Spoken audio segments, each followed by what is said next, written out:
Hey, how you doing, guys? It's Zuko, and today we're doing another pre-order roundup, this time for August. Hopefully you're having a good one. My life's about to get pretty busy, and unfortunately, I got a headache right now, and I'm kind of tired, so forgive me if I look dead and I sound a little different. I'll try and hide that, but, you know, I'm kind of strapped for time right now, so we gotta record this today. At least most of it. Either way, I actually don't really want to stretch out the intro any longer, so let's jump into those pop-up parades. Now, we did talk about like half of them in the last video, just due to how late that video was, so this section will be pretty small this time around. But just in case you didn't watch that video, let's just recap what we did talk about. So we had the Racing Miku 2023 version, designed by Tori Domino, Thick Miku as we know her as, the Pop-Up Parade Fallen Chimera version XL, so this thing costs like 40,000 yen. We talked about that one for quite a bit. There was also Taiga getting a pop-up parade, another one that I spent a decent amount of time discussing, as you could imagine. There was the Bunny Garden Rin, who I think looks really good for a pop-up parade L. There was the Suopatra. There's two versions of this, but for some reason the normal one is harder to order than the limited edition that also has that like cute creature on her hair, so just get that one instead, in my opinion. And then there was the SP of Bondrude, which I thought looked pretty awesome. Now, as far as the new stuff goes, we do have two re-releases, one for Inuyasha and one for Joker from Persona 5. It's been a couple of years since their initial release. I believe Joker was in 2020 and Inuyasha in 2021. So it's nice to see these guys come back. Moving on, though, we had Noir, also from Persona 5. We did see this one at Smile Fest, striking a pose, tipping the hat. Unfortunately, you don't get either of her weapons. It's not surprising at 4,800 yen, but the axe or the grenade launcher would have been pretty cool, and I would have been willing to spend more, and I bet a lot of people would as well. But then you also might not be able to make this pose work as naturally, so it's probably fine and for the best that they didn't do that. We also had Monica, the white dress version from Doki Doki Literature Club. Very simple. This one is a little bit more money at 5,500 yen, which is kind of surprising. The dress is very simple. Looks like there's no shading on it whatsoever, which is fine on a budget figure, but usually when they increase the price, I do expect like a little bit more in terms of paint dabs and shading and texturing, and this just looks very straightforward. Not that it looks bad. I think her face is very pretty, probably my favorite part of this figure, and I do like her hair clip. That like little splash of blue that it adds to the figure is very nice in my opinion. We also had the first Beach Queen. This is Lifa from Sword Art Online. There's a couple more Sword Arts pop-up parade Beach Queens on the way, but this is the first one. I wouldn't say I'm surprised, but I was hoping that this would cost like a little bit less than the typical pop-up parade, just because it's a very straightforward swimsuit bikini figure. Like, she's really not wearing that much, so I don't know. I like the pop-up parade Beach Queen thing. I hope they make more of them, and I hope people actually care about this, because while I'm not really interested in picking any of them up, I do like that they've returned to a very old style and just like line of figures from back in the day. We also had Giorno Giovanna from part 5 of JoJo. I think he looks great. I haven't really seen anything wrong with these figures in terms of their outfits and their build, like their physique, so I'm really just like trying to see if they remind me of the art style of the anime, because that's clearly what it feels like they're going for, and I think Giorno here looks pretty spot on for a very cheap budget figure. But I gotta admit something, I don't really collect JoJo figures. I love the show, but I just don't really feel like collecting for it, because I know it's like an endless pit. Like, I'll just keep wanting more of them if I really get into this series in terms of the figures. So I guess I'm not like fully qualified to comment on like the authenticity of these figures, like how good they look and if they're really like, you know, bringing these characters to life as faithfully as they could. But from like the casual perspective, I guess, of just somebody who likes figures, I think these are turning out pretty nice, and I like that there's so many already. There's like 10 at this point, and it seems like they're going to continue to make a lot more. And then we also had Sakamata Chloe. She looks so naked without the coat. I like her coat a lot. It's a shame that it's not here, but I understand why it isn't, just because this is already more money, and that coat is rather like detailed and just intricate. Like, she's already got like a bunch of belts and chains, and her leggings are actually ripped. That doesn't even look painted on. It looks like they actually sculpted it so that there are like little holes instead of just painting the holes on, right? So her leggings look great, the boots look nice, they're so big, those platform heels, and she's got a cute face too. And then I believe our last pop-up parade is Motoko Kusanagi 1995 version, a large size pop-up parade. Now a lot of people do not like that block that she's sitting on. Not exactly sure what it's supposed to be, certainly not a building. I'm just calling it a monolith at this point, shoutouts to Monolith Soft, but I like this for the most part. I guess there's some like concern about this base just because knowing a pop-up parade base, this definitely will not look that great on the final product. It's probably going to be the same quality as like those hexagons or circle bases that they always get. So that might be distracting. But I do like how tall it is, how much it lifts Motoko into the air. So she's still going to have such a large presence in the collection despite her sitting, right? Just like perched on this block. Plus, I love her outfit too. In fact, this isn't even her first pop-up parade, nor is it her first L pop-up parade. So you do have options if you don't like this one, but the style and just vibe of this pop-up is so much different than the last one. And I do like that direction. I like that they're just doing something completely different with her. And it's got a really cool face too. So I overall do like this one, but I definitely understand the concerns about this base. But just like last month, we're not done yet. We're turning this into the budget figure section. So we got a couple more. Moving on to AmiAmi. There is a Tentatal for Nijika in the cafe style. 7,000 yen's, a little high, I suppose, for a budget figure, but these Tentatals are a little bit bigger than the pop-up parade small normal variant, right?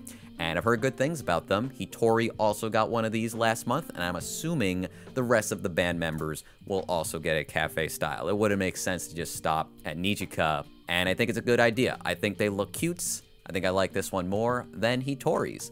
We also have a figure of Kinako. I think that's her name, right? This is the Nyanfu style. The outfit almost looks like pajamas on her, the way she's wearing it, how like baggy it is around the legs and the sleeves. I have not bought a figure of this character yet. They all look adorable. They're not really my style, but I do love how affordable these figures are. And I'm going to guess they're pretty small, right? 150 millimeters. That sounds about right, especially for this price and just based off of the proportions of this cat girl.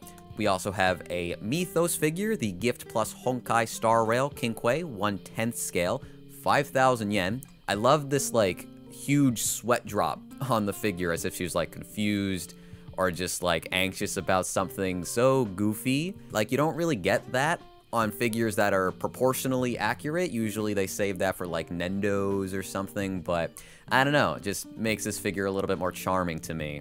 We've also got a figure of Jirai-chan, a 1/6 scale from Digigirl for 6,400 yen, really cheap for a 1/6 scale. This one's kind of funny because you get a second Tiny.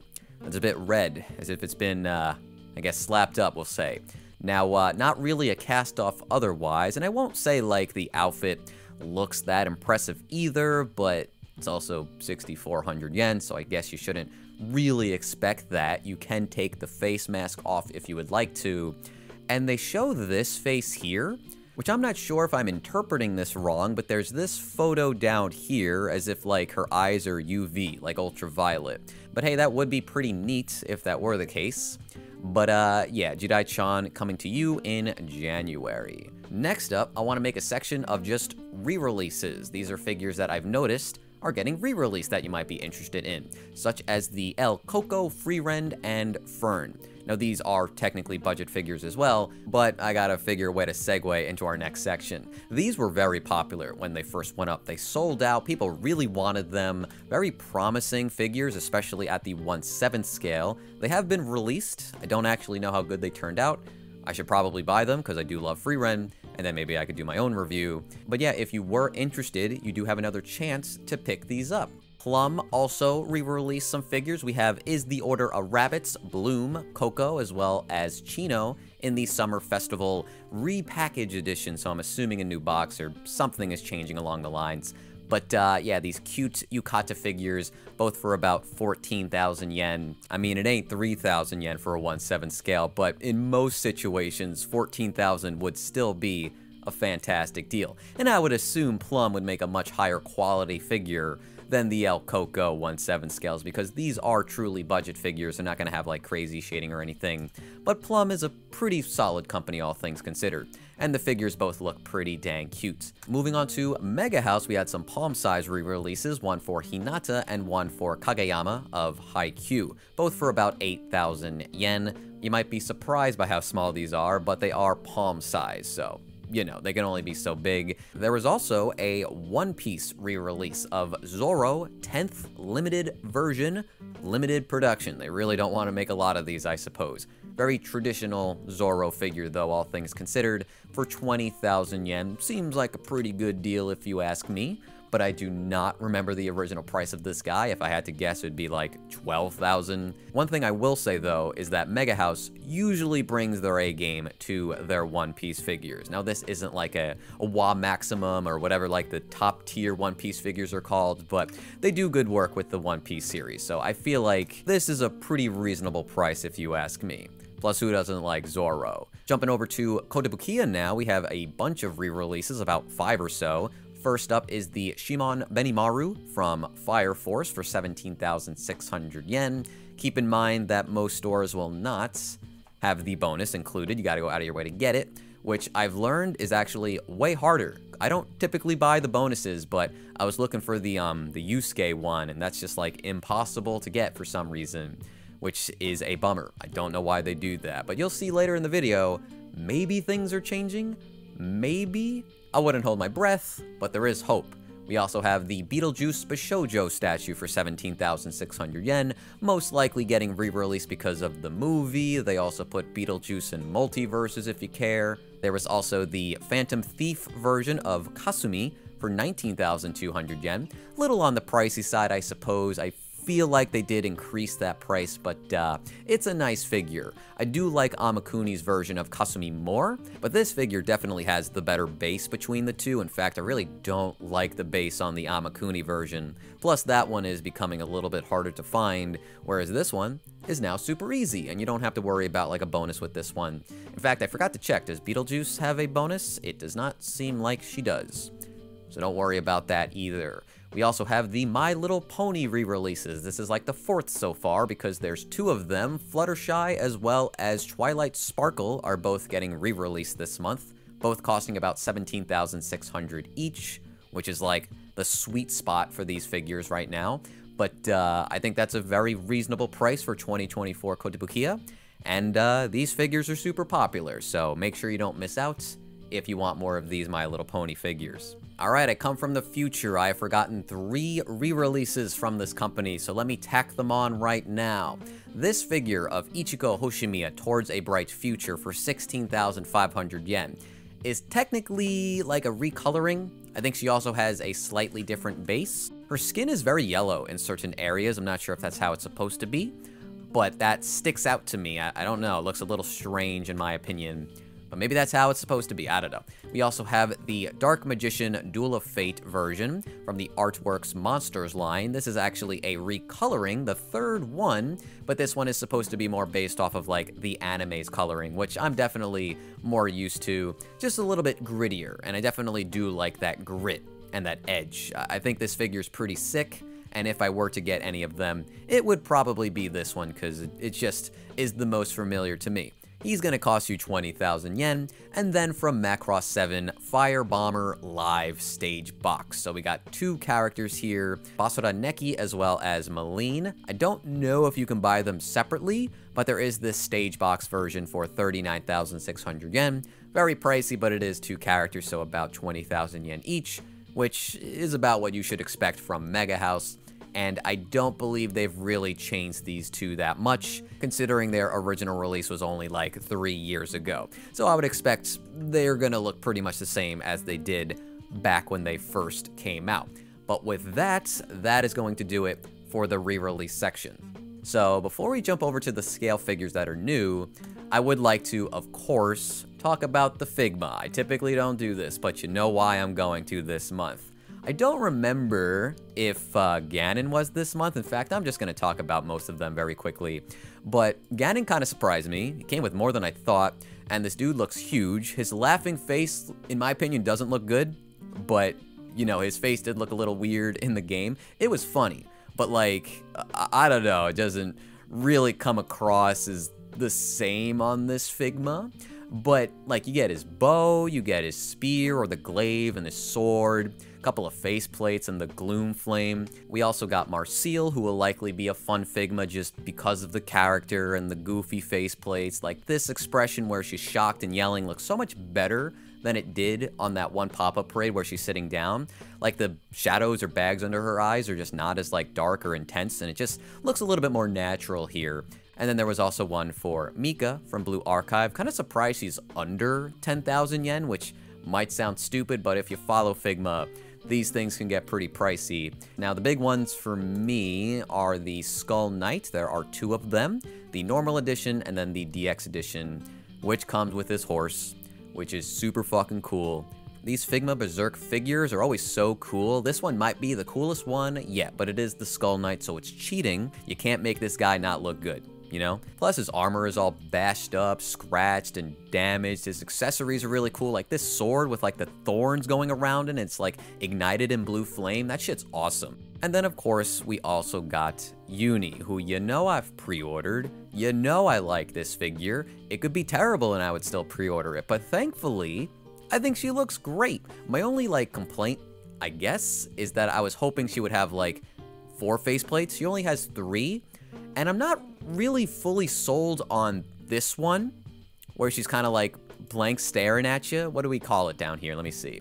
It's the sidelong glancing face. Like, I don't know, I just don't love the execution of it. I get what they're going for, but it looks like it's not fully capturing that expression in my opinion. Everything else though, from the articulation to the medic staff, which they call the gun rod. I never realized this thing was called a gun rod. Plus you also get this book.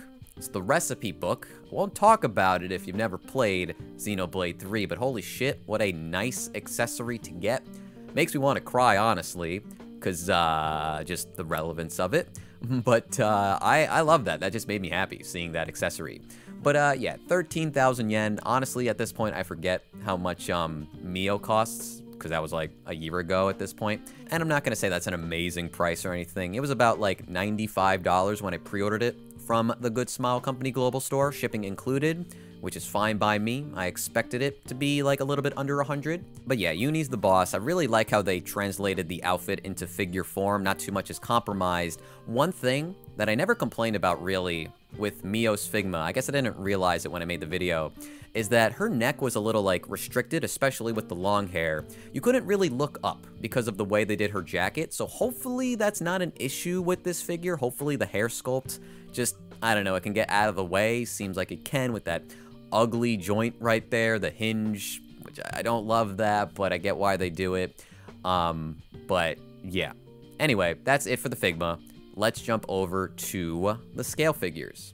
I didn't want to mention this in the beginning of the video just in case I went on a bit of a tangent, but last week I did open up a Patreon. You might have heard of it, you might not have, but if you did decide to check it out, or if you pledged to it, thank you very much. It means a ton to me. You have no idea.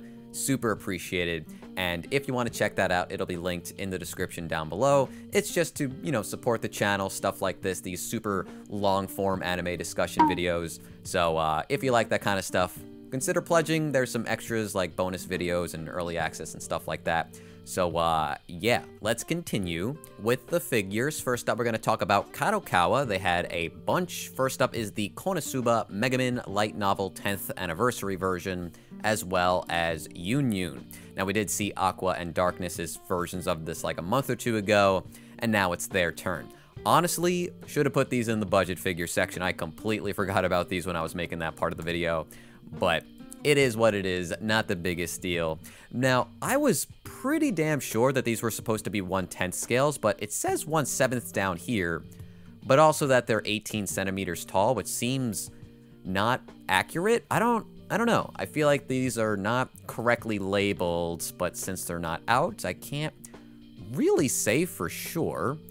But either way, I do like these two. In fact, I probably like them a little bit more than the Aqua or Darkness versions, just because of the outfits that they're wearing. I think Megumin's is definitely my favorite. I almost feel like this is like a slight Halloween take on her typical getup. I don't know if that would be like correct to say, but I do dig it. Also, this is the only figure with like really nice effect pieces. This like flame on the bottom and these star explosions look really good. You don't get any of that on Yunyun's figure. Though her like commoner villager dress is very cute with like the bread basket. I think it's kind of precious. I don't think that many people like this figure though, but you know, that's fine.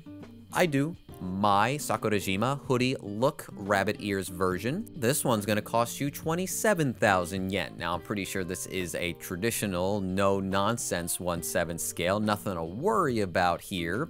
But yeah, like even sitting down, I guess up to the ears, it's about 170 millimeters in height.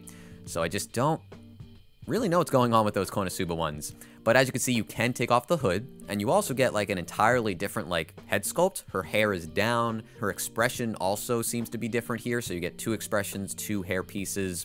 Not sure if like it's one different head or if you could like swap the face and the hair depending on like which setup you want. There is an attempt to make like a fluffy texture for the hoodie. Seems like it's decently done. I don't know if it's like 27,000 worth of detail there, but it's better than it being completely smooth in my opinion. And the colors on this figure are definitely very bright and cheery. It's very cutesy, the palette. And I do feel like her face looks pretty good. I'm assuming you will also get this like big pink fluffy base, which I like as well. Though I have heard from like people online that stuff like this can stain your figure if you're not careful, just because of like the dye in the fabric. So just be careful about that if that is the case. But yeah, I do feel like this figure is kind of pushing it slightly in terms of the price, but you do get some like optional pieces, which does definitely help it out a lot. We also have the Excel World Kuroyuki Hime light novel 15th anniversary wedding dress version. This one is going to cost you 20,000 yen.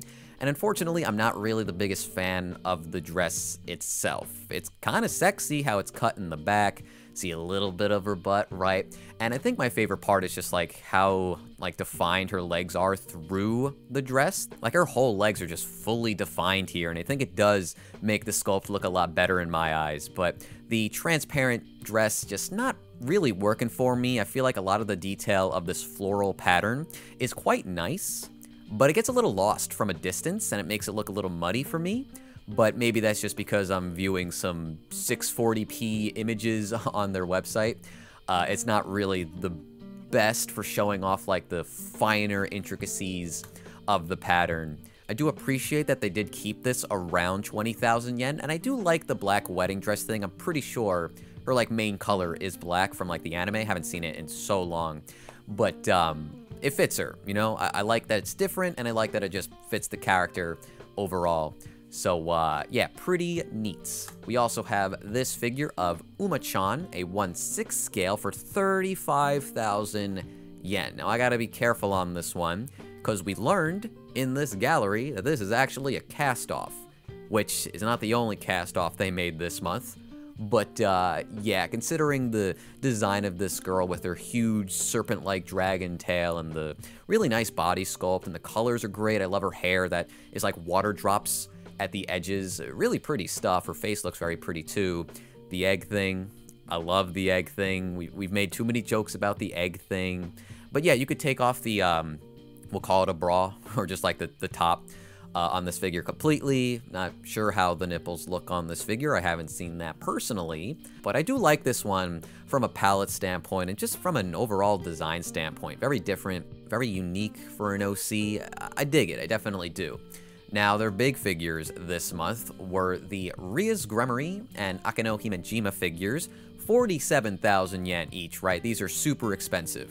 Now, there are versions of these two that are like 36 instead, but I chose to pick this page because it's the exclusive version, and what you get with the exclusive version is kinda unique. You get a fragrance tag replicating Ria's or Akane's scent, as well as a 1/4 size reproduction print of the motif illustration. So if you've ever wondered what these two smelled like, now you can buy a figure and find out, which you can't say happens a lot. You can't say a lot of figures let you smell what the characters actually would smell like in real life. surely very pleasant and just floral and so tantalizing, just so alluring, just knowing what these two smell like, I suppose. But yeah, light novel 15th anniversary versions. These are 6.5 scale, which is a little weird. Why not just make them 1/6 scale, right?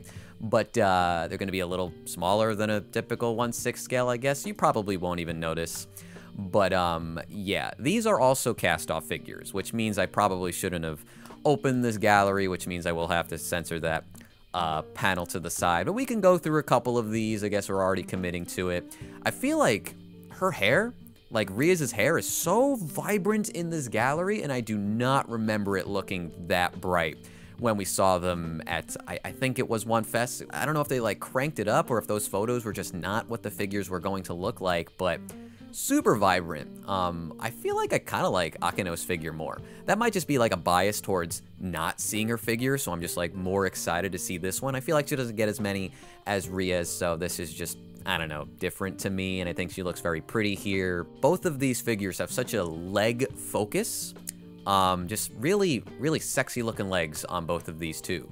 And butts as well. There's like a slight vintage vibe to just like the furniture and the floorboard and just the colors of it. I dig it. A little different, not what I expected, but I definitely dig it. But yeah, these are very expensive. You can get them like 10,000 yen cheaper if you don't want to smell them. But yeah, keep that in mind.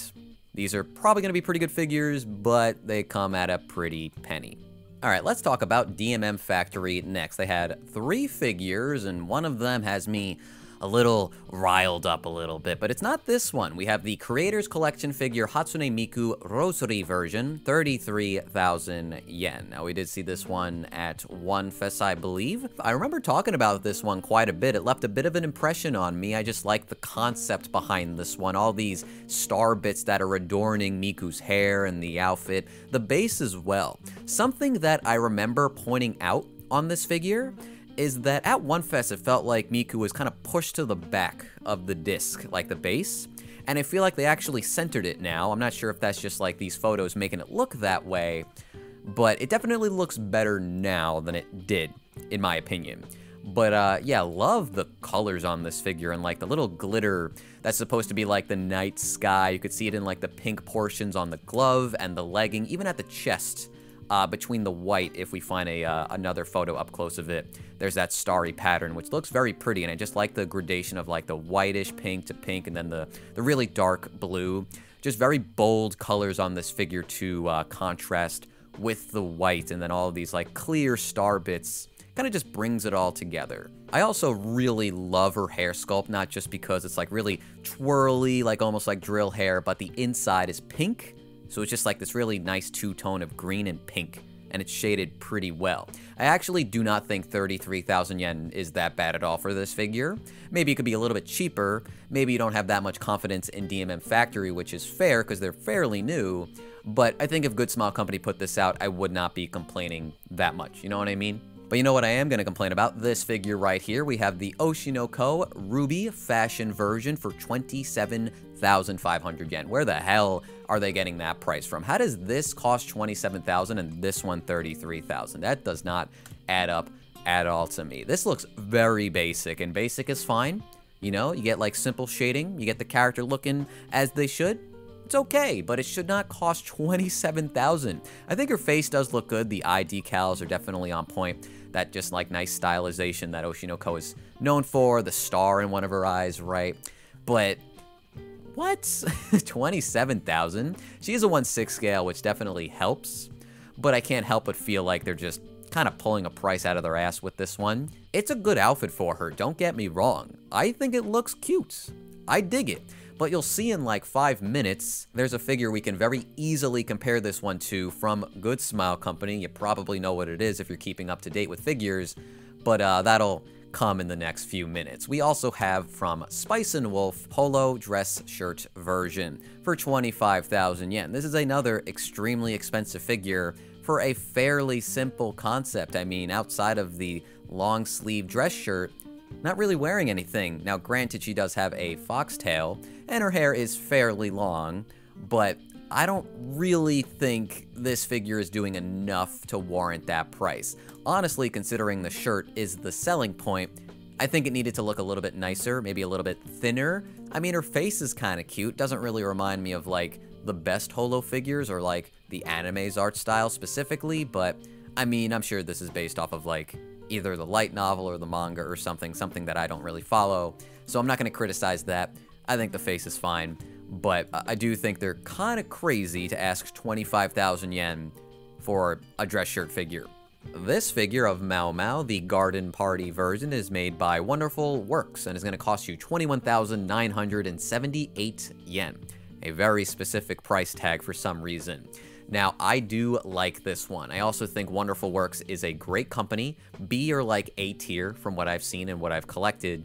And I definitely think they've done a great job with this Mao Mao. We have not seen this like version of Mao Mao where she's all dressed up. In fact, I guess you could argue that we don't really have that many figures of Mao Mao at all, but we do have that one from Good Small Company where she looks like she's more of like a peasant, right? I think that's the point where she's not supposed to look as attractive as she does here. Certainly looks cuter, in my opinion, because of the freckles, but Wonderful Works wanted to make the more formal Mao Mao, right? Apparently this one is based off of a very specific scene. I don't know if that's spoilers, so read it for yourself, but I still have not seen the show. But I will say I do like Mao Mao and I do like this figure. I don't love the seam lines around the sleeves, but I don't think they're that distracting. I don't know, people really don't like that. I think it's not great. I don't think it ruins the figure, but it certainly doesn't help it. Maybe if they like hit it around the sash, that would have been better, but maybe that was like too difficult for them at the time. But what I am sure of is that I absolutely love the shading and just overall palette of this figure. Maybe you would say it's a little garish because of the green and pink are a little harsh, especially like this shade in the sleeves right here. But I like it. I really do. It stands out for me. She's got this like slightly, I almost want to say sinister look to her, but I don't know if that's what it's supposed to be. But it's just because her eyes look a little sharp, a little serious. Her eyes are very pretty though, maybe because they're so big. They leave a good impression on you. But I think this is a good price for a Wonderful Works figure. They don't really let you down when it comes to their quality. So if you like this one and the arm seams don't really bother you, I would say this is a good get. S-Fire's up next. They had one figure this month, the Kikuro figure from Kaiju number 8. Just like all the other figures in this line, she's going to cost you 27,500 yen. I do like this one overall. They gave her a pretty arrogant expression, which definitely fits. And I love that she has the axe. Kind of wish it was like activated. You know how it like kind of glows at the blade, but they did not choose to do that. Doesn't really, you know, make me hate the figure or anything, but I think that like shiny yellow would have made the figure look even better in my opinion. It looks of a similar quality to the other characters so far, though Kaiju number 8 definitely has the best figure, just because they were so committed to the effect pieces and just the shading and that like light blue on the chest. I say that every time, but that shit looks impressive, whereas this one looks solid. This is a solid figure for sure. I don't remember what the Kotobukiya one looks like off the top of my head, so I'm not going to say which one's better or not, but you do have options. This one's certainly way more expensive though, but S-Fire, they just be making expensive figures. We also had from Phat Company, Admire Vega for 26,800 yen. This girl is from Uma Musume, as you can imagine, a horse girl. Pretty dignified looking one at that. You do get two faceplates, a serious one, where she looks pretty determined, and then a gentle smile. Very cute. I like the base, that like constellation down there. The way it's signed looks pretty clean. Sometimes I hate names on bases. Even on like the Uma Musume figures, there's just like a plaque a lot of the times, and it looks, I don't know, too much like a trophy. This one makes it feel a little bit more, I guess, real, as if it was like her signature or something. Also, the colors on this figure are fantastic in my opinion. There's only really like 3 or 4. There's like really rich blue that goes along real nice with this gold, a little bit of light blue as well at the skirt. Lovely outfit, feels a bit more regal than some of the other girls. Kind of reminds me of Die with Scarlet's outfit a little bit. Oh, did you know? I don't know if this is like taken effect yet, but Phat Company is like changing their name to Phatism, which is like the worst decision you could possibly make. One, because like everybody knows you're Phat Company, and 2, Phatism is just a shitty name. Let's be real, like who the fuck is gonna be saying Phatism? My favorite company is Phatism. Nah, I ain't doing that. Either way, that's Phat Company's figure for the month. That's the only one they had. All right, let's talk about Good Smile Company now. They had 5 figures this month, if I counted correctly. And first up, we have Anya and Lloyd. Now, a year or so ago, they announced and put up the Yor and Anya figure, which actually dramatically decreased in price. Like, you could find that very cheap on AmiAmi right now. And I'm wondering if the same thing is going to happen to this figure that includes Lloyd. I don't know if, like, people are just tired of Spy Family, or if they don't really want to buy extravagant, lavish, you know, expensive Spy Family figures, but I don't know. That figure looked very good, in my opinion. I think it looked better than this one. I just feel like Lloyd here, I don't know, feels devoid of life. I don't like this expression they gave him. I don't know. I get that he's just supposed to be a good dad in this scenario. He's just smiling, having a good time with Anya, but he looks a little off. Honestly, what I really wanted was just either Lloyd or Lloyd and Bond, so you could have like a family figure setup, you know what I mean? Like, I feel like that was the most obvious thing they should have done, and that would have incentivized people to not only buy this one, but that other figure as well, because who wouldn't want the whole family as like a fantastic just set of Good Smile Company figures? I'm sure this will be painted like expertly, I'm sure it'll look very good when it's done, but I just don't really feel like this is a very exciting release, you know? I mean, Anya looks perfect. I won't complain about Anya's figure. I do think he looks a little bit better without the hat, though. I guess just seeing his hair makes me like his sculpt just a little bit more. So I do like that you could take off the hat. That does improve this sculpt for me. Next up, this one, actually, let's talk about this one now. We have the date style version of Akane from Oshinoko. Now, this is obviously the figure I was talking about earlier, 17,600 yen for Akane. 10,000 yen less than the Ruby figure. Now, I know Good Smile Company is a much larger company. They probably have better deals when it comes to, like, getting the licenses for the characters, and they probably get, like, you know, plastic and just paint and all the materials they need to make the figures at a cheaper price as well. But the reality is, most people, the people buying these figures, don't care. They don't care about that, right? They don't know any of that detail anyway. What they see is that this Akane figure is $100 less than the Ruby one. And in my opinion, it also just looks better, that texturing of the sweater and the gradation of her hair, that like really nice light blue at the tips. She looks very pretty, super gorgeous figure of Akane, probably her best one yet. But the value of this one is just going to like eliminate the competition of DMM Factory. And they're not even like competition, they're clearly working with Good Smile Company. They're on this website, for gosh sake. And you might even be able to argue that like this outfit isn't really that detailed either outside of the texturing of the sweater, and you're right, but she also does have the envelope with I guess like the script in it, and she's got her purse which looks like it's made of leather, the envelope's all crinkly, like the detail despite the simplicity of the figure is still there. So good on you, Good Smile Company, you continue to make the best date style figures on the market right now, and DMM Factory definitely has to like lower that price a little bit. Just a little bit. By a little bit, I mean like at least like 5,000 to 6,000 yen. I can expect it to cost a little bit more because it's not Good Smile Company, but 27 is just way too much. But anyway, let's stop complaining about that. Let's talk about this beautiful figure. So we have the Hatsune Miku 0x27 Eternal Stream. 38,000 yen. Wow, that's a lot of money, you might be saying. You're right. But this is also a 1/4 scale. Who knew? I certainly did not know that this was going to be a 1/4 scale when we saw this at like Smile Fest, I think, which makes this so much more exciting.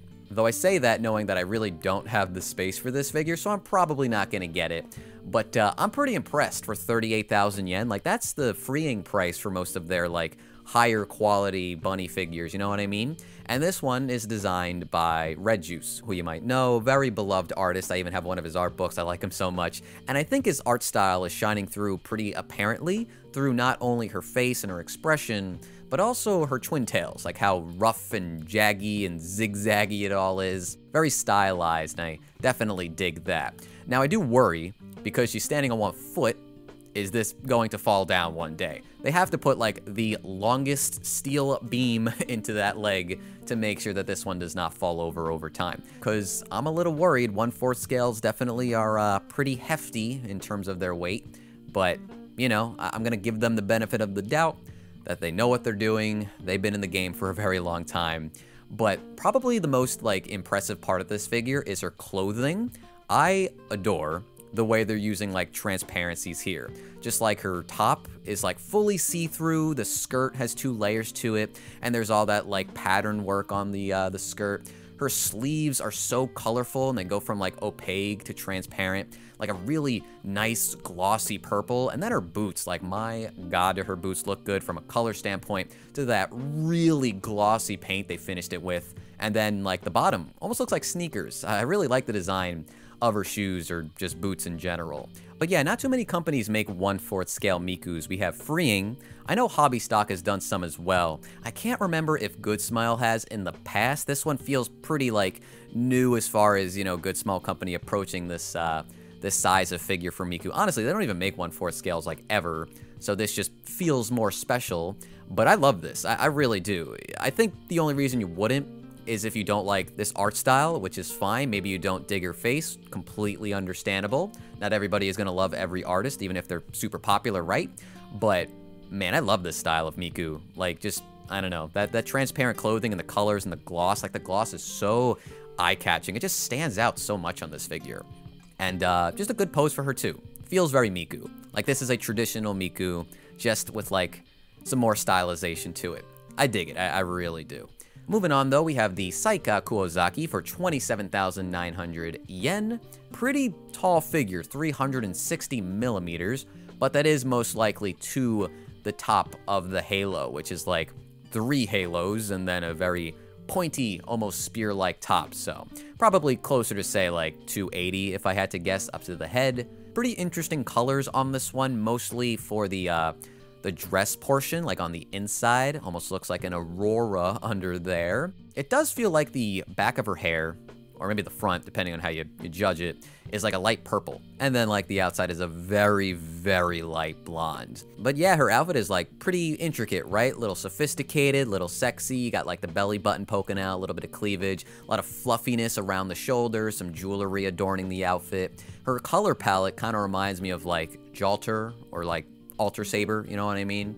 And I don't know if I'm crazy, but her eyes almost look like iridescent. I'm sure it won't be, but like the range of colors in her eyes kind of remind me of just like iridescence, you know, like with bubbles and maybe like oil or stuff like that. But yeah, pretty dang good figure overall. I don't know if I love how like thin the halos are, but besides that, and besides the huge rod that sticks into her head, 28,000 yen seems pretty fair, all things considered. This is a pretty detailed figure. But our last Good Smile figure might just be their best of the month. We have the Wakamo swimsuit version for 28,800 yen. Expensive for a swimsuit figure. However, I think it's fair if we can get the full shot of this figure, spoiling it a little bit. I think this one is absolutely gorgeous. A very beautiful swimsuit figure. Not really doing too much with the beach, of course. You got the sand down there, but there's no wave, not really any accessories like a beach ball or, you know, starfish, stuff like that. But she is holding on to this really pretty umbrella, which does have a pattern on the top of it, but also these like cloth fabrics just kind of draping down and just like fluttering a little bit in the breeze, right? Very gently so. And I think that more than makes up for it, right? Her swimsuit is also like kind of massive. I actually don't know like which part of it is draping all the way down. It's like this, can't call it a towel. Not really sure what it's supposed to be. A robe, a kimono maybe, I don't know. But my god, is it pretty? And definitely a little unexpected on a swimsuit figure. Now you can, as you could see, put on the mask or not, which feels pretty essential for Wakamo. Honestly, not really sure which setup I like more. Like, there's a bit more of a mysterious allure when she's wearing the mask. I'm not sure if it really matches alongside with, like, how sexy they made her body sculpt. Like, her chest and her legs are super long and the stomach definition, too. But that's why you got options. That's why you don't got to worry about that. But I think either way you go, like, this figure is just a winner. All the flowers adorning her her outfit too, the swimsuit, look very pretty as well. Each one shaded really nicely too if you just look a little closely at each one. Even her tail and like her hair over here has this like nice red gradation. I really shouldn't buy this. I really want to though. I'm having a hard time resisting this one. I don't know why, I just think it's gorgeous. Alright, here's something I realized. I absolutely hate Freeing's website because of the auto scroll, and I always have to like, just like auto-translate the text because there's no English option. So instead, we're just gonna use Hobbylink Japan. I think their image quality is a little bit better than AmiAmi anyway. But either way, let's start off with the Momo Devaluke bunny version for 60,000 yen. Holy moly, that's a lot of fucking money. But this is a 1/3 scale. I think their first 1/3 scale. A massive, absolutely massive figure. And a pretty good one at that. Though I don't think a lot of people, myself included, are willing to spend 60,000 yen on a freeing 1/3 scale. Not proven yet, you know? You gotta know how these turn out before you're willing to drop the cash. Though I do think this looks so much better than her other figures by freeing. Though they also have a Yami for 70,000 yen. And you might be thinking, that hair, that's gotta be added to the price. And I would say it's the freaking armpit. Did you see the armpit sculpt on this figure? It's ridiculous. Absolutely a work of art as far as an armpit is concerned. But seriously, 70,000 yen is so insane for a freeing figure. Granted, it's bigger than anything else they've made so far, and that hair really is like absolutely massive as well. Like you put this next to any other figure, it's going to look so tiny. Even their 1/4 scales looked so tiny in comparison to these two. 1/3 scales are going to be insane when you see it in somebody's collection. But as much as I do like this Yami figure, I can't do that. I definitely cannot do that. I've skipped out on like 1/6 scales because they're too big sometimes. But let's move on now to a 1/4 scale of Saber Alter. This one is 50,000 yen. I don't know if this is like the official price or the Hobbylink Japan price, but 50,000 yen is 50,000 yen. That's still a ton of money. But this is like, you know, a very fancy formal looking dress, and you get her sword as well. Pretty standard, you know, Saber Alter figure, all things considered. I don't think this one really stands out outside of the fact that she's just massive, so I don't really think there's that much to say. Definitely looks like her. I don't have a complaint with like the colors they chose and the shading. Her hair looks nice and her face does too. So it's just a matter of like, do you want a big Saber Alter? Moving on though, we have a figure of Chun-Li in a bunny suit. That's very surprising. Also, this pose is insane. Sticking her leg up all the way above her head, just to show how flexible she is. You can see from the side, I guess it's not like perfectly straight, but it's pretty up there. And yeah, I guess if you really wanted to show off Chun-Li's legs, this is certainly a way to do it. More so in a sexy way, I suppose, but it does show off like just, you know, her physique and all of that. They do look somewhat toned. A little hard to say though, just because the fishnets and how they look, it might be getting in the way of like how they're actually sculpting the legs. So I'm gonna hold judgment on that. But her suit also looks great. They just chose the blue and gold that she's known for. It's very glossy as well, has a nice shine to it. And her face looks pretty good, but also a little generic at the same time. I mean, it's no Akimon 1/6 scale by Max Factory, right over there. But I do think it's alright. Moving on to Senran Kagura, we have a 1/4 scale of Toki. This one is also going to be a cast-off. I'm not sure if that's in this gallery, but they always are. Kind of looks like she's wearing a fundoshi. I'm pretty sure that's what that is, which I do like. I also like that her sleeves are fishnets. That's cool. But the reason I'm not really the biggest fan of this one is just because of her face. There's like a flatness to it. Looks a little bit uncanny to me, whereas the other girls from Senran Kagura did not have that problem at all. But yeah, pretty good, but not in love with her face. Now, there were some 1/7 scales as well, both from Azur Lane actually, the Julio Caesar High Tide Under the Sunlight version, as well as the Reno Summer spin-off version, both for 22,000 yen. They're both swimsuit figures, both coming with a chair of sorts, though more of like a beanbag, I guess, for Reno here. Not really the biggest fan of that for Reno, but I do like her swimsuit and her hat and her sandals. Just like the whole getup here is a little bit more my thing than the Julio figure. Though I guess the way she's kind of like pinching at like that draped cloth is pretty sexy. The swimsuit is definitely sexier too, and I guess her expression is kind of contributing to that too. They're both pretty good, you know, 22,000 yen, not too bad. But we also have seen like Alter swimsuit figures at the 1/7 scale for like way less, so I don't know. There was also another 1/4 scale, forgot about this one, Mia for 36,000 yen. Now, as you might be able to tell, her nurse outfit is actually fabric, so you could take it off, strip her down a little bit. Unlike the other figures though with this gimmick, she is actually a plus 18 figure. She is nude underneath the nurse outfit. Not the bottom, but like she's not wearing a bra, right? So keep that in mind if you do like this figure. Her face is great, very attractive if you ask me. I'm just not really sold on this fabric cloth gimmick. As good of an idea as it is, like the quality of the clothing definitely matters. So I guess I just have to wait till one of these actually come out to have a better idea. And last up, I believe, unless I missed one, was the 1/6 scale of Taiga Isaka bunny version. The tiger one is not up yet. They are making that as well, and I guess it's going to cost around 18 to 20,000 yen. I don't think there's really much of a difference here, except maybe the bow tie is like colored differently. I have the bunny figure in its box right now because I'm moving, so I can't like judge that very quickly, but everything else is pretty much the same except for the fact that it's smaller. And I don't really want to buy this for that reason. I don't need to. I mean, if this came out first, I probably would have just gotten this instead because it would have fit better in my collection, and some people out there might be thinking that way, like they didn't want the 1/4 scale originally, but now that there's a smaller option, this figure's now more exciting for them. And if you look at it that way, that makes this release a pretty good idea. But if you look at it at a more cynical side, they've also released this bunny version of Taiga like 4 or 5 times at this point, and it's getting a little tiring. I think with the Tiger 1/6 scale, it will be the 6th version of this figure if you count the bare legs versions, which by the way, we have not seen a bare leg version of a figure in months. Unless I'm misremembering one, it feels like they kind of just halted the re-releases for a little bit, and they're focusing on like size differences instead. So these are technically re-releases, but just at a different scale, which I don't know how I feel about. You know, when you think of it as a re-release, maybe this is a better option for them to take. I don't know.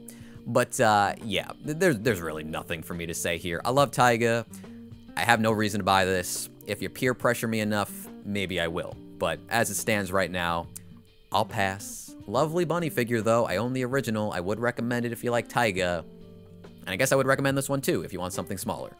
Kotobukiya is up next. We already talked about a couple of their re-releases, so this section will be a little smaller than last time. But first up, we have the Roxy Magurdia original version for 16,500 yen. Now, if you don't know what this is kind of a clever retooling of the original figure that came out, say, a year or two ago. And it's basically just supposed to look like stone, not really too much colors to it, but at the same time, I think that's kind of cool, you know? Not only just because it's fitting into like the actual story itself, like this is from Mushoku Tensei, like literally, but you know, the stone texturing is pretty neat. Also, this was a gimmick of the original release, because that was also something that was in the anime. They made a figure where you could actually like take off the outfit, and that's still represented here on this retooling. So pretty neat. I don't think 16,500 yen is bad at all for this figure. I think that's pretty reasonable, especially in 2024. Next up, we have Leona from the King of Fighters 97. I don't like this figure that much. I think Leona is fucking awesome. I think she's super cool as a character, but I don't like this figure. I don't really like this stylization. This like art style change doesn't really work for her as much as I would like it to. I get it's a Bishoujo figure. A very specific artist works on all of these figures. I just don't really feel like it worked out that well for Leona. Her face just looks so small on this sculpt, and maybe it's just because of the way they sculpted her hair and her ponytail, but it just makes her head look massive, like she has a massive dome from certain angles. I'm sure there is a bonus with this figure, which will load in a second. She is smiling, as well as coming with like a tied up bandana, I believe. 18,000 yen, or 18,700, isn't really too bad for this figure if you like it, but I just don't like her face. But moving on, we have Joshua Brights from the Kaseki series for 25,080 yen, which is pretty expensive. Estelle was like 20,000, and now this guy's about 5,000 more. Now, the most interesting thing about this release is the fact that his bonus expression, which seems to be like a nice little smile, is being offered everywhere. Like everywhere you buy this figure, such as AmiAmi, you can get the bonus expression on this store. Now, the weird thing is that it seems like you can't get this figure without the bonus. So you have to spend 25,000 yen on this guy if you like him. And it's like a monkey paw situation. They finally made the bonus faceplate, as accessible as it could be, but they also are like, well, I guess you're just gonna have to buy it now. You're gonna have to pay our premium price instead of finding a deal for it. And I don't really know how I feel about that. In the end, if this was like something I was very excited about, hell yeah, whatever, I don't care. But if you weren't like super into the character or you didn't like the bonus faceplate, you're kind of out of luck. But he does look pretty cool. He's got a great pose for a figure, especially one that's not trying to be like super dynamic. It's just like really cool stance with the sword kind of blocking his mouth. Makes him look a little bit more intimidating. Oh, not to mention, the first game is getting like a remake out of nowhere, which is like insane. I could finally jump into that series without having an excuse. Though it does make me wonder, if I do wait for the remake, am I really gonna wanna go back and play the older games in the way they are? Or do I wait for remakes of 2 and 3, which will probably never happen? I don't know, bit of a conundrum at this point. So I'll have to figure that out in the near future. Moving on though, I believe this is our last Kotobukiya figure. We have Donna from Ys 8. Now I've been waiting for this one.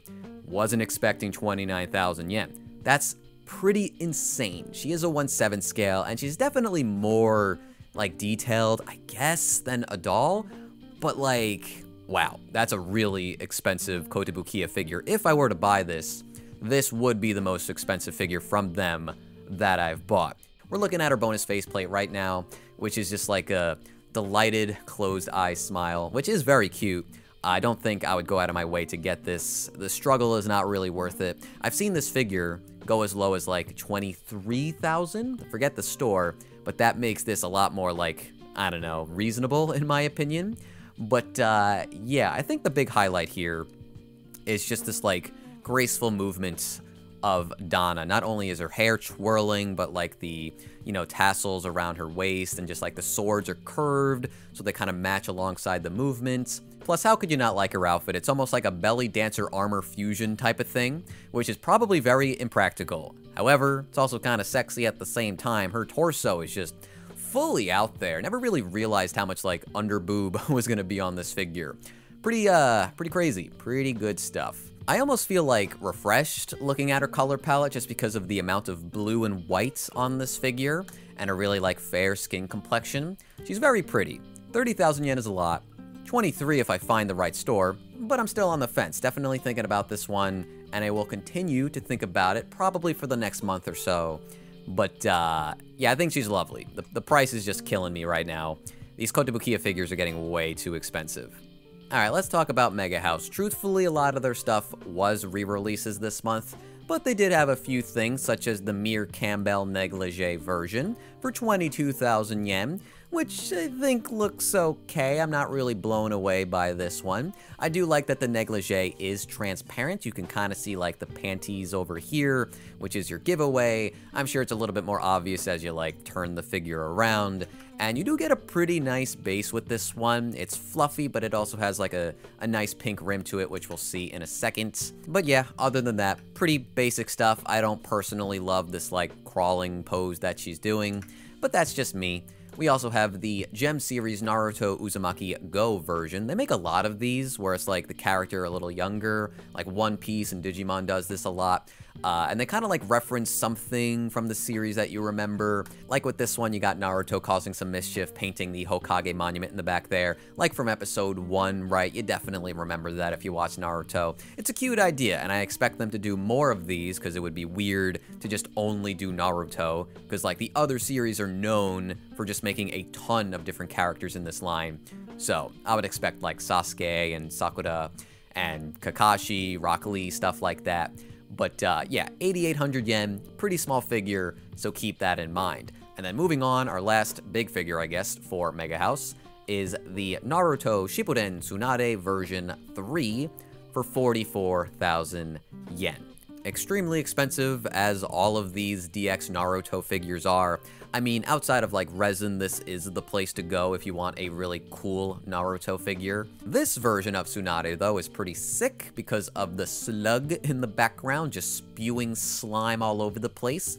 I like the addition of like the little twinkling stars just to make it look a little bit prettier, I suppose, though I can't imagine the slug's just sliminess is really appropriate for like starry patterns, but you know, whatever. I like its inclusion. Just like a lot of the other DX figures from Megahouse, the ground is smashed up here. There's some like tree roots on the bottom too, which is cool. But really the best part is just like the goo and the slime just kind of like trailing upwards. Her hair and her jacket, or like the robe that she wears, is also like billowing pretty harshly up too.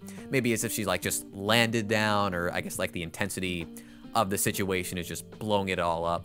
But yeah, it's pretty impressive. Very, very dynamic. And her face looks pretty good. I can't help but feel like it maybe looks slightly off. Not sure if it's the lips, like they made them a little bit too full. I mean, she does have lipstick, or at the very least, they do define her lips a little bit differently than everybody else.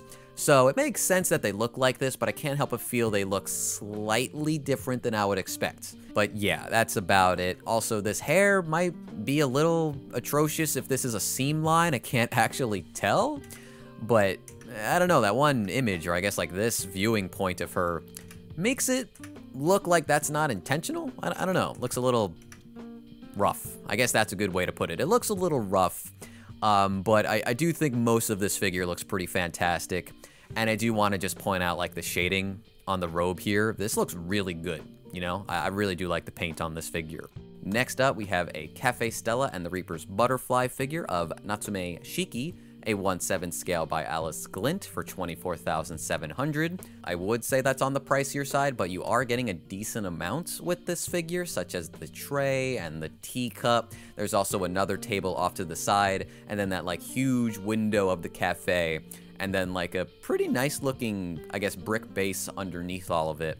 But you also get some additional pieces for her chest, as well as a second faceplate, which makes it look like she is absolutely disgusted, but the faceplate is called the huh expression. So I guess just caught off guard and maybe confused, but also you could show her bra if you would like to. We got a fairly affordable figure here, this time from Anigame, Azur Lane's San Jacinto Flavor of the Day version, a 1/6 scale for 15,600 yen.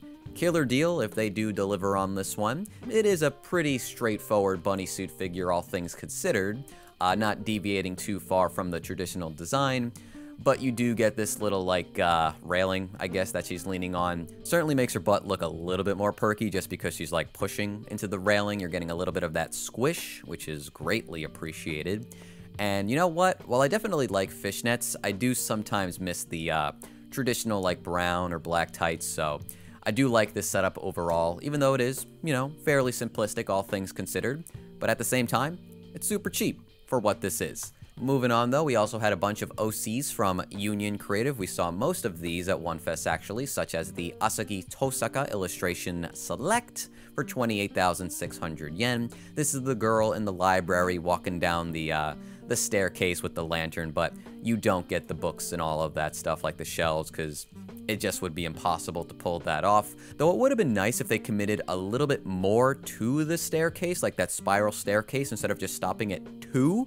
I don't know why they had to like cut it so short, but I do think that makes this a little underwhelming, unfortunately. Another one we got at OneFest though was the Fumi Illustration Changing Genpatsu-chan Morning Sky Blue exclusive outfit version for 21,400 yen. Now that name's kind of interesting to me, exclusive outfit version, because the original art was actually not like this. She was wearing a different outfit altogether. She had shorts and I think a tank top. Now, if the original artist just is fine with it, if that's what they wanted this figure to be, then it's fine. But if this was just like Union Creative being like, hey, we want this instead, we want this skimpier bra and panty figure instead of your original art, then I can't really get behind this. I mean, her face is cute, and you do get to see like the flower patterns or tattoos on her thigh and around her chest, but like, why make this figure when you can take so many other pieces of art that will have the character changing their clothes down to their underwear, right? But enough complaining for me. If we just look at the figure, take it for what it is, it's fine, right? It's really not offensive or anything. We have the Saya Ayama Illustration Riko Rihara Little Devil Ribbon swimsuit version for 23,000 yen. The palette is pretty light. I would say pastels for like the pinks and the cream colors for her thigh highs, maybe even like the yellows of the swimsuits. The little movement captured in this figure is pretty decent too, if you ask me, like the fluttering of her twin tails, the ribbons in her hair, and the sweatshirt falling off of her arm. I do like all of that, and overall it's got a cute, you know, presentation and palette. but I do think 23,000 is kinda pushing it a little bit, unless you love the artist. And then I say, hey, go for it. And then last up from Union Creative was a 1/4 scale of Haruna from To Love Ru Darkness for 38,000 yen. That's super expensive no matter how you slice it for a very simple bikini figure. She might have like a little armband, little like dangling jewelry there. And I will say, this shade of blue they went with for her hair looks excellent. Really like her hair sculpt. But because she doesn't have like long flowing locks and the swimsuit is very basic, there's no reason this should be 38,000 yen. In fact, this should be like 30 flat. But that's not how Freeing do it. Remember that Miku figure from Good Smile Company is the exact same price as this figure. And then you start to understand that, yeah, this is probably a little bit too much money. I was gonna say I didn't really like her face, but you turn the figure around slightly, like at this angle, and then I think she looks really cute. Not to mention that this is the rare Freeing figure, the rare swimsuit figure that actually shows the butt first over the chest. So you might like that, you know? From our treasure is a figure from Onimai. This is the Mahito Summer Queens Deluxe Edition. There's a standard edition, but this one does include a second hairstyle where Mahito's hair is down. And they've actually painted the inside red, which I actually think looks quite nice. Now, this is a 1/8 scale. I think 20,000 yen is kind of pushing it, especially because Mahito is not a very tall character. But if this does not interest you, there is a version that's half the price. That's about like 9,000 yen or so. And it's like half put together, half painted. So it's like a do-it-yourself project. Maybe even a great place to start if you're interested in painting figures. And there's a couple of those in the Summer Queens line if Mahito is not really your thing. Also, this figure comes with the most boring base imaginable. It is a white, slightly raised disc. Even on the one that's fully assembled and fully painted, you gotta deal with that, which is a bit of an eyesore, but otherwise, cute figure and a good idea in my opinion. Next up though is my least favorite figure of the month, and that's going to be awarded to Juri from Street Fighter 6. Now this is an in-house Capcom figure, which really bugs me. How do they not have a handle on their own character? It's kind of like Square Enix, where all the Final Fantasy figures kind of look crummy. No offense, obviously Final Fantasy is prolific and an amazing series, but the bring arts and the play arts and the static arts, none of those figures really look good, especially for the prices that they ask for. And this is just reminding me of that. Now, I don't think this figure is fully dreadful. I think there are a couple of nice things about it, mainly the composition. I like this setup with the weird glow stick in the ground, and she's kind of like wrapped around it with both the arm and the leg, and her body's curving a little bit. So it's got a cool pose, but it just looks a little creepy. That like lipstick is way too much. That needed to be like much more carefully handled in my opinion. And yeah, she should look unhinged a little bit. We know Juri, she's a little bit of a crazy psychotic character. However, this is not really looking like that. This just looks like a crazy killer clown to me, and I'm not the biggest fan of it. Now, if this was say 12,000 yen or something, if this was a budget figure, wouldn't matter to me. I really would not even probably have included this in the video, but for 22,000, that's like the average price of a figure we talk about these days. Just a shame because a lot of Juri's figures do look weird, and she's like one of the most popular characters in Street Fighter lately, so you think they would just put a little bit more work into these figures, especially the in-house ones. Moving on, we have a Q's Q figure, one of my favorite companies, of Urusei Yatsura's Lum. This is the uniform version that we did see fully painted at One Fest. I think she looks adorable here. Probably my favorite Lum, if I had to be honest. I just like the schoolgirl outfit over the Oni tiger bikini Lum that we typically get. The more iconic look, of course, but this one just wins me over more for some reason. I just feel like the school uniform fits her to a T. The darker palette matches alongside nicely with her green hair and the yellow eyes. I love her Converse shoes. And I think the base on this one's pretty fun. She's leaping off of the school building, but it's kind of in the background, or like the perspective is making you think it's supposed to be in the background. I do want to say though, before I forget, that her hair looks super glossy on this figure. Like I'm pretty sure these are not supposed to be white highlights, even over here. Pretty sure that's just gloss. Like it kind of fades away a little bit in this second set of photos, but also in the exact same areas, there are like slightly faded white lines. So I'm not exactly sure what's going on, but I'm guessing that's supposed to be just like a shimmer or a glossiness. But her hair looks great otherwise.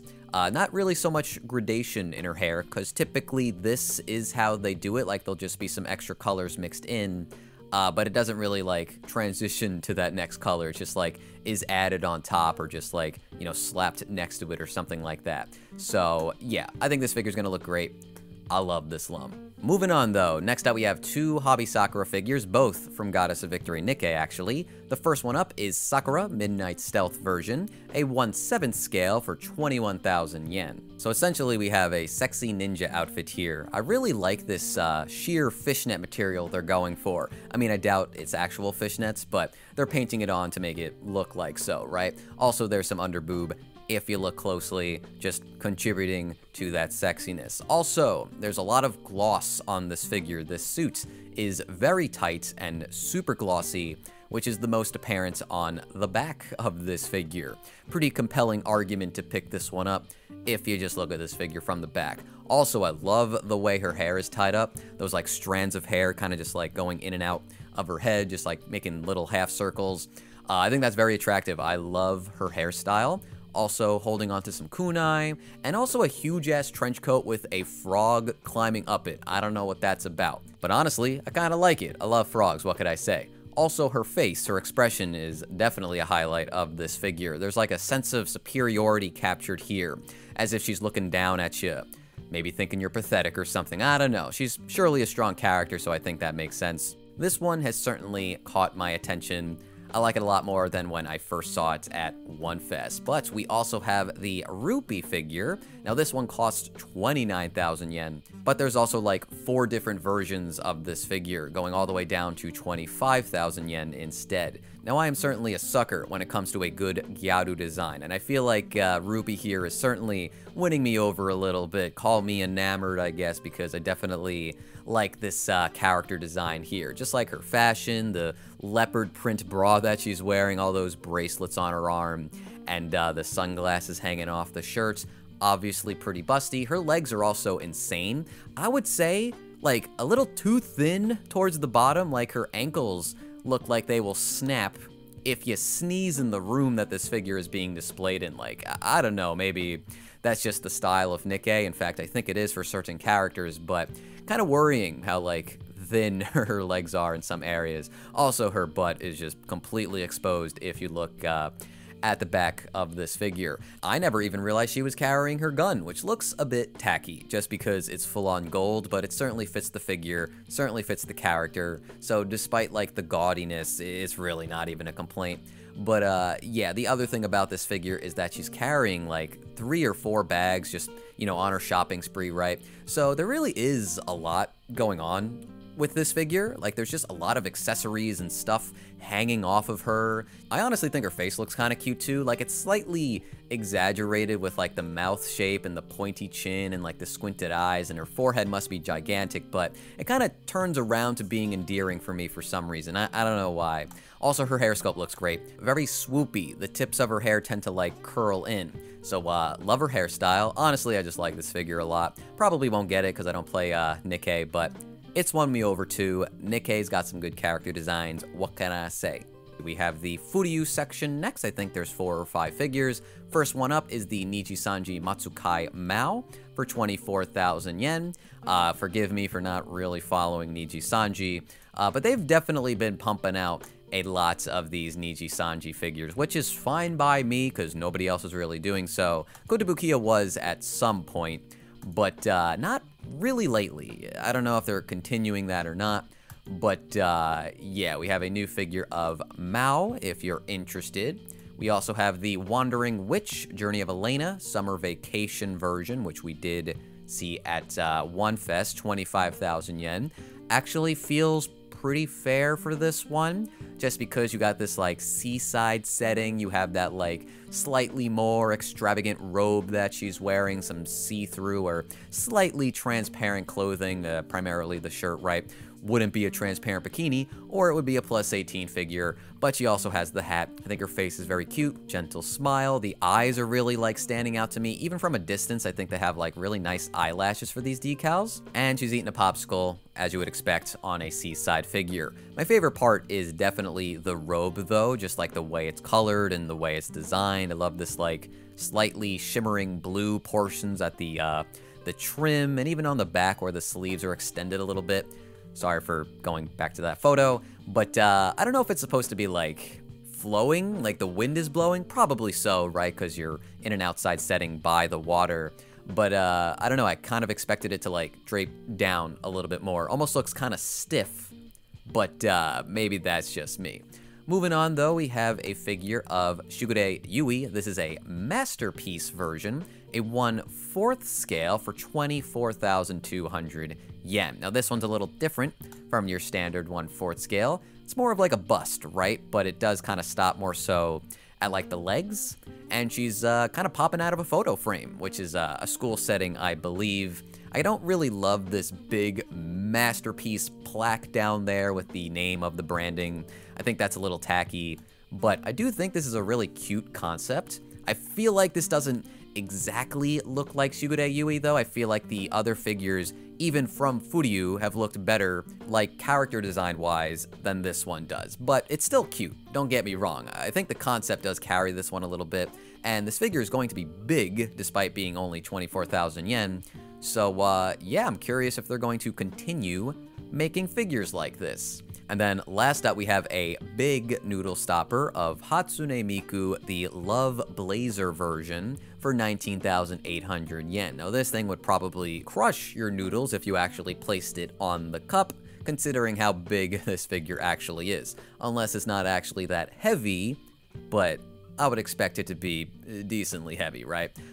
Yeah, they're getting into like differently sized figures lately. We saw the tall series last month, and now all of a sudden there is a big line of figures. There's actually a smaller version of this Miku, and the colors, oh, you can see it right there, are not the same. So it's kind of cool that like they swapped things around for this release.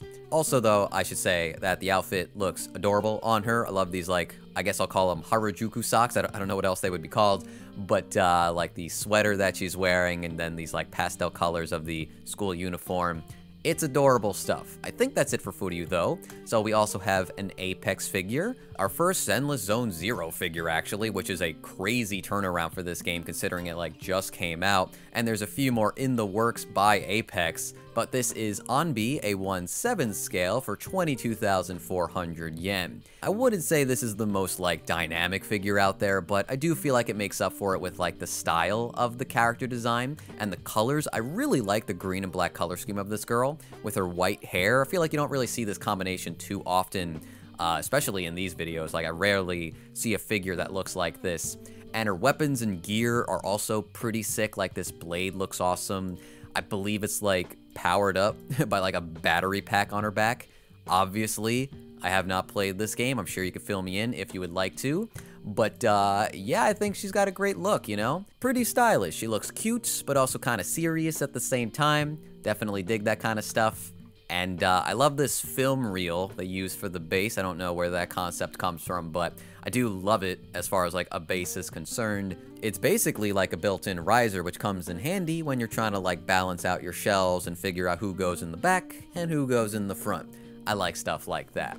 But let's move on now to, I guess, Prime 1 Studio and their Prisma Wing figures. We have Mira from She Professed Herself Pupil of the Wise Man, 36,000 yen. Now, if you guys could convince me why this costs 36,000 yen, I'll give you a cookie, because I don't freaking understand where they're coming from.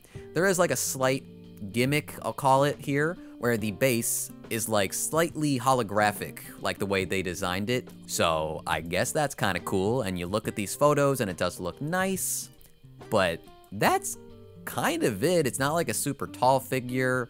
There's not like a ton of special effects everywhere. The base is relatively compact, which is a good thing most of the time if you're not looking for those crazy effect pieces. But also, it's 36,000 yen, and I'm not really convinced. It does look nicely painted. I do like the shading around the, like the skirt, The outfit itself looks really nice, that starry pattern on the inside and the gold trim. Like if this was 8,000 yen less or something, I would be saying this is a great looking figure. But I don't know, I just can't really see why this would cost 36,000. Surprisingly though, this Rem figure, the glass edition, is only 27,000 yen, quite a bit less than Mira. Now granted, the spectrum of colors for Mira is a lot more grand and broad, whereas Rem is fairly simple with like blue and whites, and then like another shade of blue. It's really not too complex, but it does look nice, and the pattern on her outfit is actually sculpted and not just like printed on. So I think overall her outfit does look great. Her face looks very cute. I would even say precious, this smile. And apparently you might actually just be getting a martini glass, like an actual glass, which would be crazy to me. There's also, though, the Tokyo Revengers Seishu Inui 1/7 scale for 39,000 yen. That's the worst price one so far. Now, he does have some optional parts, so you can take off his boots and give him some heels. He can slay. He a bad bitch. But besides that, like, what? Like the metal pipe? Like, yeah, I guess his coat and his pants are really baggy. That looks good, but 40,000 yen good? I don't really think so. I think this one's really pushing it, and I would be surprised if a lot of people go for this one. Now, last up from them is Demon Lord Ariel, a 1/7 scale for 36,000 yen, which I feel like is a little bit more appropriate considering the throne that she's sitting on and the real plush rug underneath. Not sure if there's going to be anything else in terms of like a more stable base there, but overall this feels a lot more complete for that kind of price point. This one's pretty ambitious, I'll give him that. Like, I'm not fully like in love with her face. I do like the smirk. I like how powerful she feels on this figure. And the best part in my opinion is her cape, which are like acting as if they're snakes ready to strike. Very cool. They're really like extended out of the base too and ready to strike, so lethal in its execution. I think it's pretty cool. Her outfit kind of looks like latex to me just because of how like glossy and shiny it is. She's holding onto like a little spider, which is pretty cute, and the throne looks pretty ornate as well as pretty comfy because of the way they sculpted the cushion. So I think this is probably my favorite of the Prisma Wing figures this month. Well, it's almost time to wrap this video up, but we got just a few more, mostly bangers, honestly. So, Fate Grand Orders, the Final Ascension version from Medicos Entertainment, 21,000 yen. Is a killer deal, if you ask me. Loved this figure when we saw it at OneFest, and I still really like it now. But what we did learn since then is that you can actually light up this figure, which makes a ton of sense considering this image to this one. This was the main photo that we saw at the event, and I feel a little dumb not realizing that they were lighting up her arms, because that just makes so much sense. They're using like clear parts for the arms and legs to make them look like they're actually shining. And man, that's such a good effect, just making it look like she's actually infused with lightning or energy, whatever it's supposed to be. I love that it's just like coursing through her body. Super cool. Has a very provocative pose, this figure, and she's kind of like squeezing against her chest, which is very large, mind you, and her pretty seductive looking face as well. The starry pattern on the back of her hair, and the base as well, even outside of the light up gimmick. The water rippling with the lotus flowers just floating on top. It's a really beautiful figure, all things considered, and there is actually a bonus faceplate that you can get if you buy it from their store directly. I'll put it on screen right now. Not exactly sure how hard it is to get, but you'll probably want it if you like this figure, because I do remember it looking pretty dang good. Next up, we have a figure from Design Coco. For 30,000 yen, you can get the Hatsune Miku Magical Mirai 2024 version. And man, this one kind of caught me off guard. I do not remember seeing this one when it was unpainted. I do remember the art, and I feel like they added a lot to it, like a lot of flourishes to this figure, mostly seen on the bottom of the base. Like you have the globe down there, but it's flat earther shit, and then like the markers on the map, you got the compass and the plane and the little train down there, a little hard to see in that photo, but it's just exploding with fun little details. And her outfit's so goddamn cute, and I think her face is really cute too. The only thing I'm not really convinced on is her hair. It kind of gets a little dull looking in terms of the color, but I say that's a very minor nitpick because I kind of love everything about this. It's really the design of the outfit, though, that's really winning me over, and just an adorable face on top of that with a really cheerful expression. I mean, I hope they deliver on this one. I'll definitely keep my eyes out for this one for sure. But we move on now. What's our next figure we're going to talk about? We have the Toho Project Reimu 1/6 scale by Magiarts. This is the one with like 5 different faceplates, a lot of optional parts. I don't know if they'll show all of them in this gallery, but you can like swap out the talisman in the hand. You could probably take off the Gohei wand. I think you're putting like some kind of little vial in her hands over there. But yeah, the 5 faceplates is probably the craziest part to me. I never noticed the Oni mask off to the side of her waist, which I think looks very cool.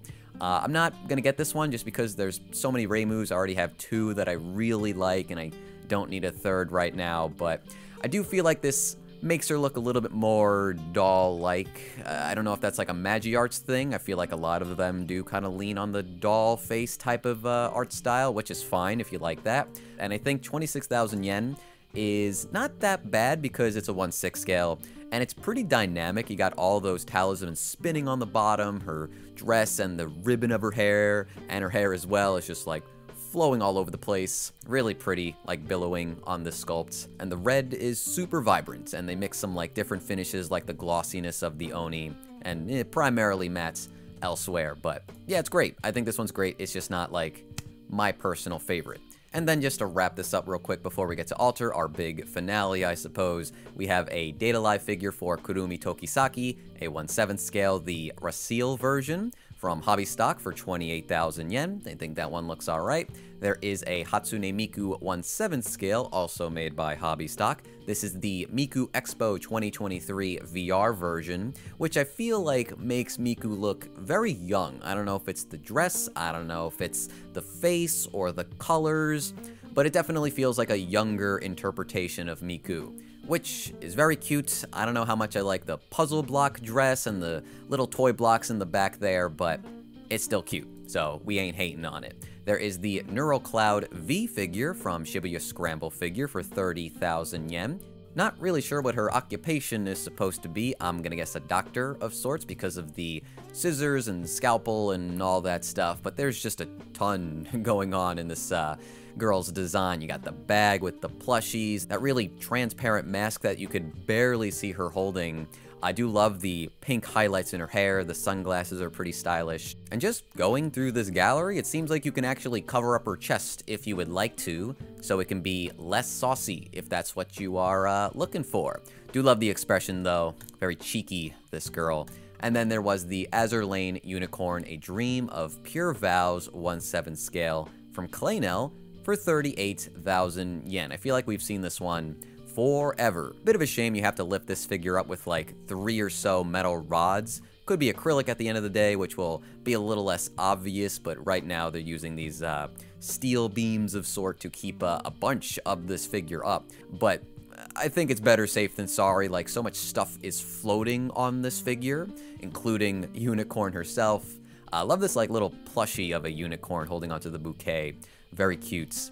And I'm assuming this is a wedding dress figure based on the name of it. It's a little hard to see what the pattern on her dress is supposed to be, but I'm pretty sure it's a floral pattern of sorts. Kind of looks like some roses or another flower down here. But the lavender dress and similar color of purple for the pattern is just making it a little hard for me to actually tell what it looks like right now. Honestly, her sleeves are probably the most like eye-catching part, or most likely the first part that will catch your eyes because it's so wide, this figure, thanks to the way they're flowing outward. Like the runways back here kind of get obscured by them too. I do think her hair is also going to be translucent, but the colors are very nice, and I think they've pulled it off, and honestly Claynel makes some really great stuff, so I'm sure this will be a good one if you're willing to pay for it, because yeah, it's going to be expensive, and the shipping is also probably going to be insane. With that, though, we could finally talk about Alter. First up, we have the Goddess of Victory Nikkei Toxic Rabbit Viper version. I said that backwards for some reason. It's Viper, that's her name, and it's going to cost you about 23,000 yen at least on AmiAmi. Now, this one was on my wish list, but I actually don't like this figure that much. Not because the sculpt is bad, but I feel like they kind of messed up the colors, or at least what I was expecting this figure to look like in terms of the palette. Now, I've said a million times, I don't play Nikkei, but I have seen her in the bunny suit, and I just feel like the pink and the white, and even her skin and her hair, look completely different in this image than this photo gallery of the figure, and maybe that's just, you know, some poor lighting. There was a mishap in the studio, perhaps, but like, this is the photos that they're showing us. This is like the most professional photos we have of this figure. Also, I will say her legs look super long on this figure, maybe a little too long, longer than they should be, but otherwise the sculpt is on point. The body is very voluptuous, the hair looks phenomenal. I hate that I don't like this that much, but I'm just being honest with you guys. However, the last figure we're going to be talking about in this video is none other than Fate Grand Order's Pretender Oberon, a 1/8 scale for 45,000 yen.